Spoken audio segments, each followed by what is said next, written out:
இந்த கிறிஸ்தவ மதத்துக்கு ஒரு அவதூறு பரப்புகின்ற சில விமர்சனங்களை சில படங்களை டொனால்ட் ட்ரம்ப் அவர்கள் தொடர்ந்துமே வெளியிட்டு கொண்டு வருகின்றார் என்கின்ற அடிப்படையில் கிறிஸ்தவ மதத்துக்கான போப் அவர்களுடைய அந்த எதிர்ப்பலைகள் தொடர்ந்து டொனால்ட் ட்ரம்ப் அவர்கள் மேல வந்து கொண்டிருக்கின்றது.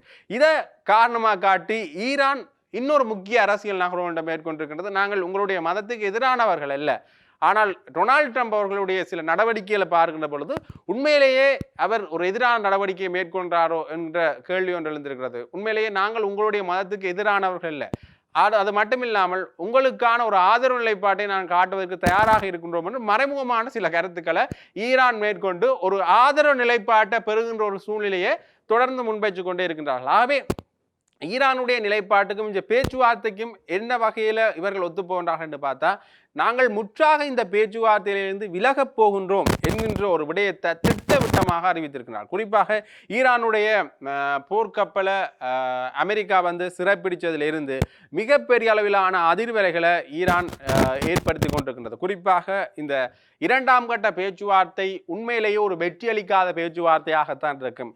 டொனால்ட் ட்ரம்ப் அமெரிக்கா தொடர்ந்துமே முன்னுக்கு பின் முரணான பல செயல்பாடுகளை மேற்கொண்டு வருகின்றது. அது மட்டும் இல்லாமல் லெபனான் மக்கள் மேல தொடர்ந்து தாக்குதல்களை மேற்கொண்டு வருகின்றது இஸ்ரேல். ஆகவே இப்படியான நிலைப்பாடுகளை வச்சு பார்க்கின்ற பொழுது ஒரு போர் பேச்சுவார்த்தை சம்பந்தமான விடயங்கள் பேசுபொருளில் இருக்கின்ற இந்த சூழ்நிலையிலையும் அவர்கள் இப்படியான நடவடிக்கைகளை மேற்கொண்டது சர்வதேச சட்டத்திற்கு முரணானது, பேச்சுவார்த்தை சட்டத்திற்கு முரணானது என்ற அடிப்படையில் பேச்சுவார்த்தை என்பது சாத்தியமற்ற ஒன்று என்கின்ற விடயத்துக்கே ஈரான் வந்துவிட்டது.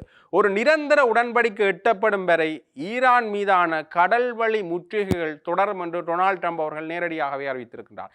ஆகவே இந்த பேச்சுவார்த்தை என்பது இவர்களுடைய கருத்து நிலைப்பாடுகளின்படி பார்க்கின்ற பொழுது ஒரு நிச்சயமற்ற அல்லது தேவைப்படாத ஒரு விடயமாகவே தொடர்ந்து மேற்கொள்ளப்படும்.